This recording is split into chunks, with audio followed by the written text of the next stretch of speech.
Hey guys, in this video we're going to learn how to do scientific notation. This concept is actually an 8th grade concept, and I'm doing an 8th grade concept because I thought we should take a break from algebra for a little bit. So here we go. The definition of scientific notation is a method of writing or displaying numbers in terms of a decimal number between 1 and 10 multiplied by a power of 10. So this might sound confusing, but once we do examples, it won't be that bad. And it's kind of a rather easy topic. All you have to do is basically move the decimal, and I'll show you guys that later on.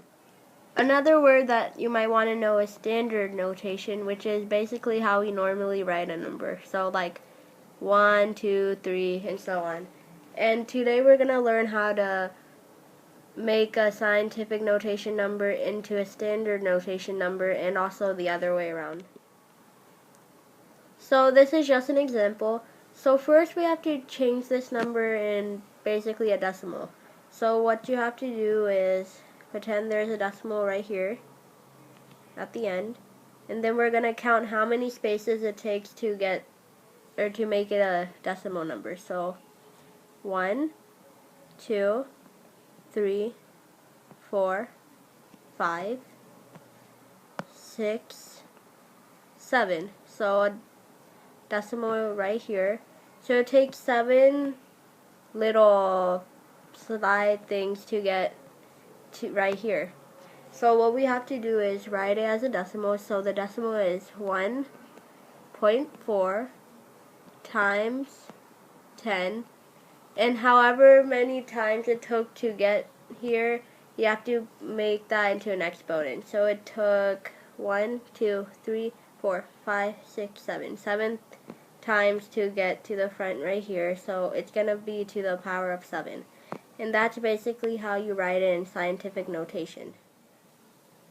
So for number 1, pretend there's the decimal right there. And before I even move it, what I want to tell you is that you have to move it until the point where there's only one number in the ones place. So what I mean is it can't be 17.8 or 16 point something. It has to be 1 point something, 2 point something, something like that. So we have to move the decimal until there's one number in the one place, okay? So 1, so we're not done because it will be 17.5, and then 2, and we're done because there's only one number and it's in the one place. So 1.75, remember, times 10, and then since we moved it 2 places, it's 10 squared. And I forgot to mention this before, but if you want to, you can actually check it by multiplying this all together. So 10 squared is 100, and so 1.75 times 100 is 175. So you know you got it right. Number 2, since it's already in decimal form, all we have to do is write 4.7 times 10 to the 0 power because we're not moving the decimal. So your answer is 4.7 times 10 to the 0 power. And number 3 and 4 are a little bit different. So what we have to do is we're actually moving the decimal to the right this time. So remember to stop when there's a number in the ones place. So 1, 2, 3, 4, 5, 6, 7. And we're not going to move the decimal more because if we moved it more, then it will be 78.6. And remember what I said before, that there's only supposed to be a number in the ones place. So our answer is a little bit different. It will be 7.86, like it usually would, times 10. And now the thing is that it's gonna be to a negative power, not a positive power, because we moved the decimal to the right. So since we moved it to the right, it's gonna be a negative power. So since we moved it 7 places, it's gonna be a negative 7. So what you need to remember is that when you're moving it to the left, when you're moving the decimal to the left, your exponent will be positive, but if you're moving the decimal to the right, your exponent will be negative. So again, for number 4, we're moving the decimal to the left, so our answer for the exponent will be a negative. So remember, move it until there's a number in the ones place. 1, 2. So our answer is 6 times 10 negative 2. Pause the video, grab some paper, and try doing these problems on your own. So for number 5, we're moving the decimal to the right, so our exponent will be a negative. So we're moving it one space, and our answer is 2 times 10 negative 1. For number 6, just because it's in decimal form doesn't mean that it's already done, because there isn't only one number in the ones place. So we still have to move the decimal once.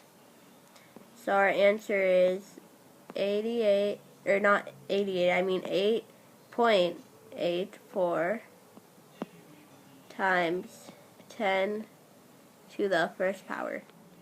For number 7, remember decimal at the back, so 1, 2, 3, 4, 5, 6. So 5.4 times 10 to the 6th power. And for number 8, 1, 2, 3, 4. So 4.89 times 10 to the 4th power. Hopefully you got all those problems right. So now we're turning scientific notation back to standard notation. So you could just multiply all this out, but sometimes it's harder to do that. So what you do is, if the exponent is a positive, you move the decimal to the right, and if the exponent is a negative, you move it to the left. So this is basically the opposite of what I've told you before. So let's try it out. So 2, the decimal is at the end, so move it to the right 5 places. So 1, 2, 3, 4, 5. And now what you do is fill all these spaces with 0. So 1, 2, 3, 4, 5. So your answer is 200,000. So you could write all this out, or you could also just add 5 zeros, but whichever is easier and most comfortable for you. For this one, since the exponent is positive, move it to the right. So 9.5, we're starting at the decimal, so this is already one space. 2, 3, 4, 5, 6, 7. So 1, 2, 3, 4, 5, 6. So you get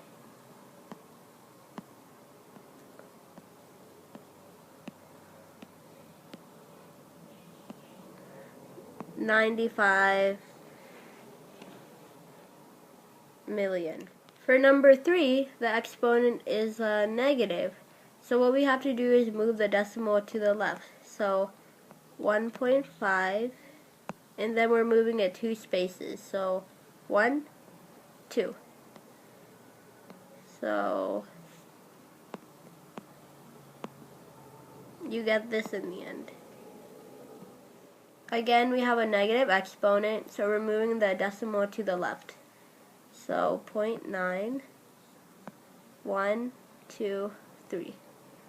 So 3 zeros, and then a 9. So this is your answer in the end.